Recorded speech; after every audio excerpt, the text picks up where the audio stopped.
In our last episode, we got out of our state of near bankruptcy, selling a bunch of our farm products, and tested out cutting some of the decorative trees that were already here when we bought our property. But we're in desperate need of some more capital for equipment and buildings. So let's see what happens.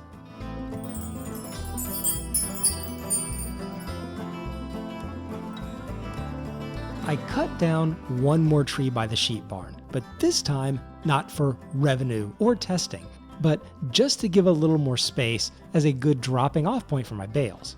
It was a medium-sized tree, so it was pretty disappointing at only $400. But the large tree from the last episode was the real winner at over $1,700. So I did a little research and found almost everyone universally recommended planting either pine or spruce. So we're not going to do that. Now, they are easier to cut, trim, and load because of their nice straight trunks and just a few easily trimmed branches. And if you're really getting into forestry, they're what you need to use with the more automated logging equipment. But they're not necessarily the most profitable. Oaks provide a lot more wood, and if cut with some care in mind, the yield is much greater profit on a per tree basis. They only take about 4 to 5 months to reach their full maturity too, whereas most of the conifers take about 2 years, with one exception for the lodgepole pine, but it still takes a little over a year. So oak trees it is. Now, I can hear everyone talking to the video saying this was a mistake and how oak trees are horrible to cut, and I know it's going to take a bit of work, but hear me out. I need revenue sooner than later, and I don't want to have to keep renting the expensive baler. What I don't mind is putting in some work on the farm. So we'll lease the planter for the trees and go with the decision to purchase a pallet of oak saplings. So I think the best place for these trees is up and down the sides of my fields. I haven't really been using the sides to turn the harvester around or anything, so it should be fine.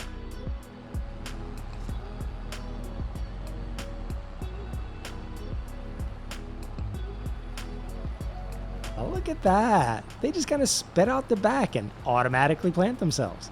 I thought I'd have to press a button or something to plant each one where I wanted it, but I suppose for game reasons, this is a lot better.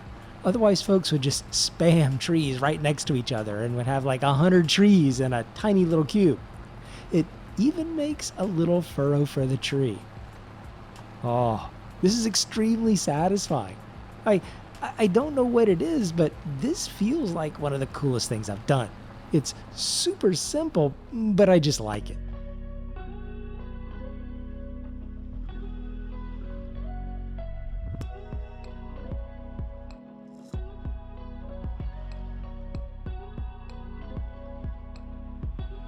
Okay, that was 20 trees in that pallet.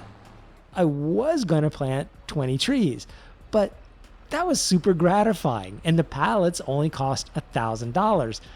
So all right, while I've got the planter rented, I'll go back and get 20 more.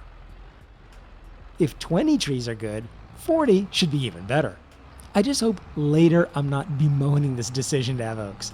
I don't think I will, but you never know. This is my first time playing, so time will tell. Okay, so we'll come back down the other side of the fields. The rest of them should fit easily enough along this strip.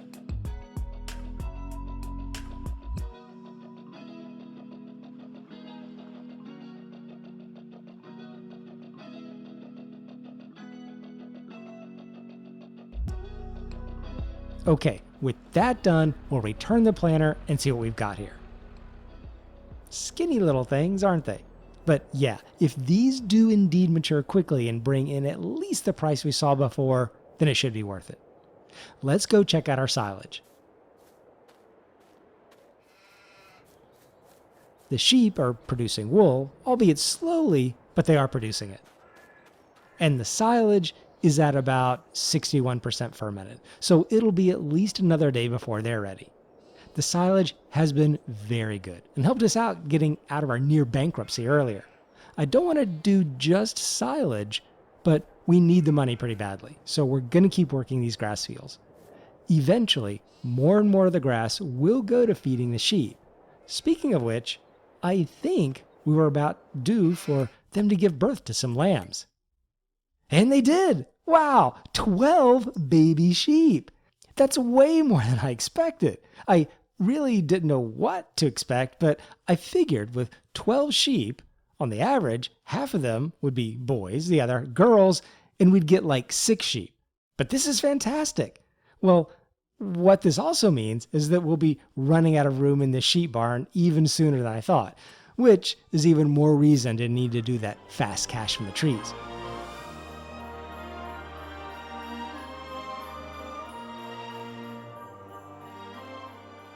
All right, the night has passed. We're into January. It's still flurrying, and our sheep are peacefully sleeping. They're such good sheep. But let's see how things are doing. The silage isn't ready yet, only 90%, but it's getting there. Let's look at our wonderful trees. No growth yet, still skinny little pencils, but I have faith they will grow eventually. The grass is still growing, so nothing to do there. Is there any used equipment we want? I'd love to have that tractor, but it's way out of our price range, so no. Nothing for us anyway. The price of lettuce, though, is looking very good.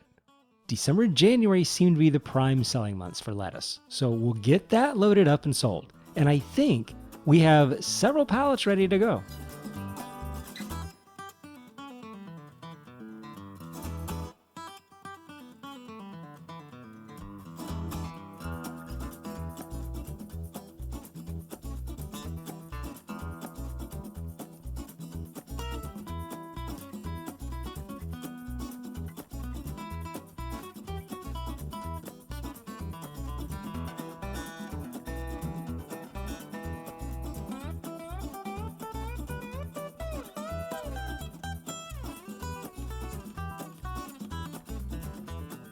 The price is still going up, so we're gonna let this blizzard rage and watch the price.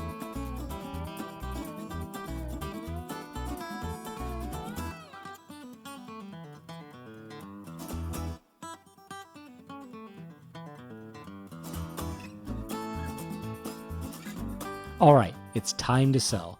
Let's go see what we've got.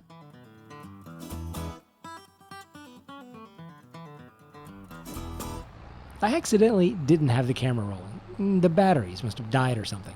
But we got about $4,000 for those 7 pallets of lettuce, which is very welcome for the bank account. So back to the farm for the next chore.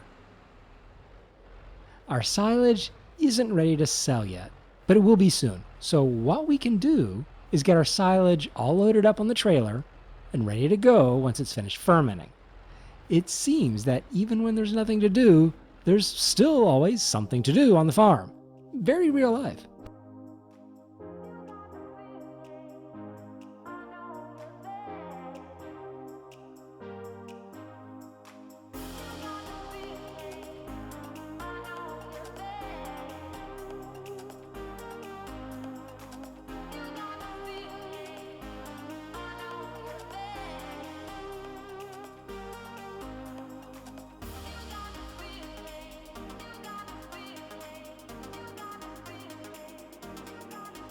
The silage is almost ready. Just a couple more hours to go on that.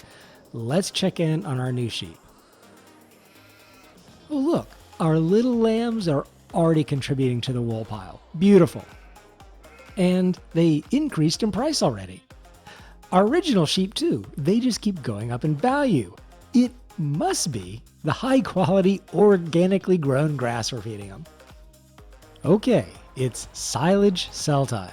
Let's go drop off the bales and watch the money roll in.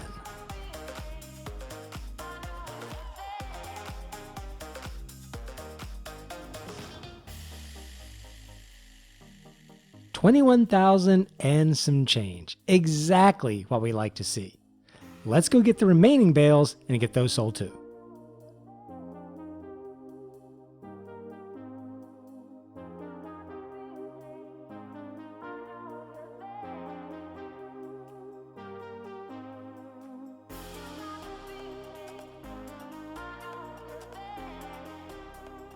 That's another $5,000, bringing our total up to $26,000 for the sale of silage.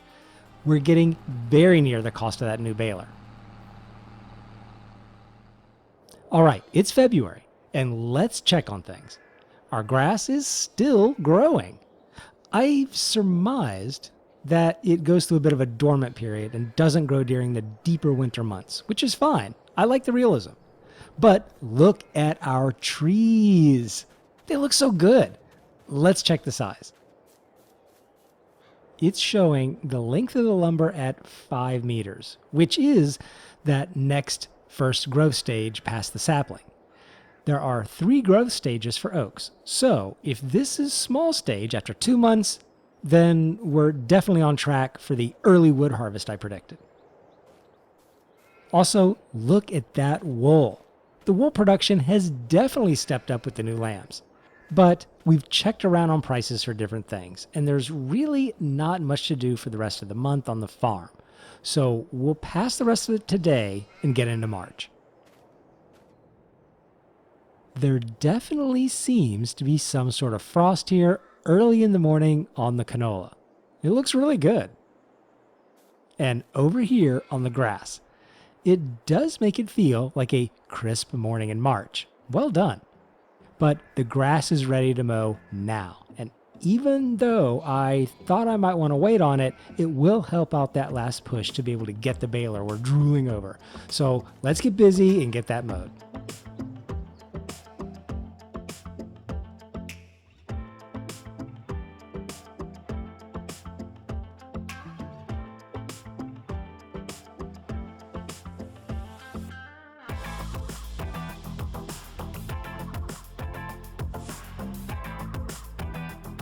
I went ahead and rented the baler we want so you can get another look at it.